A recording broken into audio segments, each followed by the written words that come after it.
அருமையானவர்களே, எப்படி இருக்கீங்க? சந்தோஷமா இருக்கீங்களா? நிச்சயமாகவே நீங்க சந்தோஷமாக, மகிழ்ச்சியாக, ஆசீர்வாதமாக இருக்க வேண்டும் என்று சொல்லி ஆண்டவருக்குள்ளே உங்களை வாழ்த்துகின்றேன். ஆண்டவர் உங்களை ஆசீர்வதித்து வழி நடத்துவதற்கு உண்மையுள்ளவராய் இருக்கிறார். இன்னைக்கும் இந்த தினத்திலும் ஒரு அருமையான கர்த்தருடைய வார்த்தை, ஆலோசனையான வார்த்தை என்னன்னு சொன்னா, பிரசங்கிக்கு எழுதின புத்தகம் 5ஆம் அதிகாரம் அதனுடைய 4வது வசனம் இப்படியா சொல்கிறது: நீ தேவனுக்கு ஒரு பொருத்தனை பண்ணி கொண்டால் அதை செலுத்துவதற்கு தாமதியாதே. அவர் மூடரில் பிரியப்படுகிறது இல்லை, நீ நேர்ந்து கொண்டதை செய்.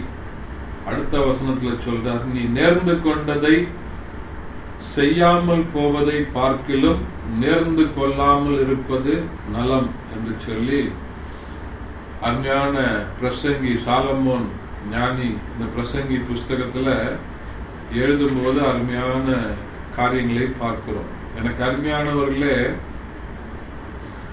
நீங்க ஆண்டவருக்கென்று நேர்ந்து கொள்ளுகிற காரியங்கள் என்று சொன்னால், நம்ம மனதில் நினைத்திருப்போம், ஆண்டவரே இந்த காரியம் என்னுடைய வாழ்க்கையில நடந்ததுன்னா நான் இதை செய்யறேன் அப்படின்னு சொல்லி நம்ம மனசுல நினைத்திருப்போம்.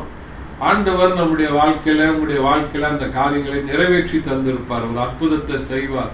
ஆண்டவரே என்னுடைய பிள்ளைக்கு நல்ல இடத்துல வேலை கிடைச்சதுன்னா நிறைய பேர் முதல் சம்பளத்தை நம்முடைய ஆலயத்துக்கு காணிக்கையா தரோம், ஊழியத்துக்கு தருகிறோம்னு சொல்லி நினைப்பாங்க. ஆண்டவர் நல்ல வேலையை கொடுப்பார். அதுக்கு பிறகு அவங்க நினைத்ததை மறந்துடுவாங்க. என் மகளுக்கு திருமண காரியங்கள் நடந்ததுன்னா நான் இதை செய்யறேன், என்னுடைய பிள்ளைக்கு குழந்தை பாக்கியம் இல்லை, இது நடந்தா நான் கர்த்தருக்கு இதை செய்யறேன்னு சொல்லி மனதுல நம்ம அநேக நேரங்களிலே நம்ம பொருத்தனையிலே பண்ணிக்கொள்வோம்.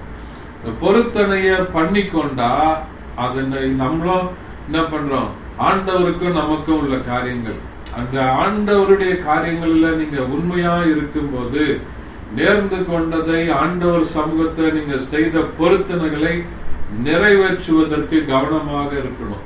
அப்படி இல்லைன்னா நீங்க பொருத்தனை பண்ணிக்கொள்ளாம நேர்ந்து கொள்ளாம ஆண்டவர் உங்க இருதயத்துல என்ன பேசுகிறாரோ அந்த நேரத்துல உடனே அந்த காரியங்களை செய்து விடுவது நலமா இருக்கும்.